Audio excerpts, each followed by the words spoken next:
gorgeous, welcome back to my channel, or hello if you're new, and if you are new, it would mean the world to me if you guys hit that subscribe button to join my YouTube family and turn on the bell to be notified every single time I upload, which is every Tuesday and Thursday. Today I am doing a whole video around my foot care routine. I've done so many hygiene related videos, and I feel like a lot of the time in our daily life we may not put a lot of emphasis on our foot hygiene and foot care. However, our feet take a ton of stressors and it's important to pamper them as well. So I'm going to share with you all my tips and tricks and all the things I like to do in order to keep my feet soft and smooth. Make sure that they also don't have any funky odors or anything like that. So thumbs up if you guys like my hygiene related videos. I will leave my life hacks and DIY playlist in the description box. You name it, I probably did a video on it. I will also link anything I do talk about in the description box for you guys to go check out and pick up, so make sure you guys go do so. And on that note, let's just jump right into the video. The first thing I like to do when it comes to my foot care routine is just to soak my feet, and I typically do this for 15 to 20 minutes in some warm water. I also like to add essential oils. In particular, I love adding lavender oil into the warm water. Lavender oil is really great because it helps to relax you, and it's also an anti-inflammatory, and it really helps to provide a natural relief for sore feet. It is a calming scent, but the oil is also an antiseptic, which can help get rid of issues like toe fungus or athlete's foot. And of course, it's also really great for odors to help combat that. Of course, you can do this even just soaking your feet in the shower, but by soaking your feet, it really loosens any dry scales and it softens the thick, hardened layers of skin on your heels, toes, and the balls of your feet. Of course, I also go in and wash my feet. So I personally love to use a gentle soap, and I love the Native body washes. I like these because they are natural and they are paraben and sulfate free, and they come in a variety of different scents and also unscented. They also do come in bar soap, so if you prefer that consistency over a body wash, you can totally go for that. I will link anything I do talk about in the description box for you guys, but it is important that of course you wash your feet and clean them as well. I'm just taking this foot and nail brush. I like to use this because it really allows you to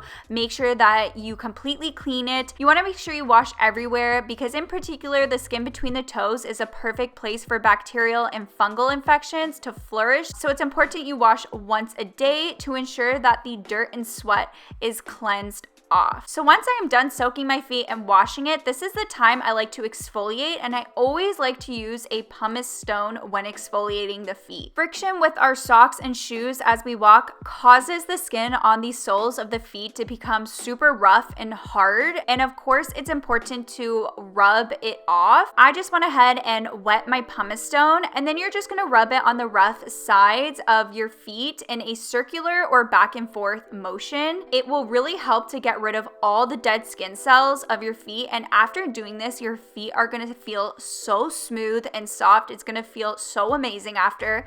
So you can do this anywhere between 2 to 3 times a week to really get rid of all the dead skin cells. If your feet are super rough and you haven't done this before, you're definitely going to want to do it a couple times to help get rid of all that dead skin. It's just going to in the end help remove all the dead skin cells. And once your feet are dry after exfoliating, of course, like your face and your skin, you want to follow up with moisturizing, which in a bit I will share with you what moisturizer I like to use. But right after exfoliating, you do want to rinse off your feet to make sure you don't have any of the dead skin cells, and then you want to dry your feet and make sure that you keep them dry because dampness is a perfect environment for fungal infections like athlete foots to thrive. So drying your feet, especially the area in between your toes, is very essential after every wash, especially if you're going to go ahead and put shoes or socks immediately after. The next step is just to trim my toenails. So I like to make sure I trim them personally pretty short. I don't like to have them long at all, but of course you don't want to trim too short. You want to make sure that it's that perfect length, and it's important to keep up with your trimming. And something else that I like to use is this little trimmer. So this is really good for unwanted hairs. It's kind of like a little electric shaver, but it's super gentle on the skin, and this is even even good for using, let's say, on your upper lip for some peach fuzz. And if you have any peach fuzz or hair on your feet or your toes, this would be a really great tool to use. I love this for getting rid of any pesky hairs, or I even like using this tool whenever you shave and then you miss a couple spots. This is really great for that as well. It is a game changer, and it's super great as well because when using this, you will get no irritation or redness. It's super pain-free, so it's just an easy little step. You can do it straight from home. So I always like to just kind of groom and keep up with everywhere in my body, including, of course, my feet. Like I said, you want to moisturize, and I really like this Butter Up moisturizing stick. This is amazing because it has cocoa butter in it, so it's super moisturizing.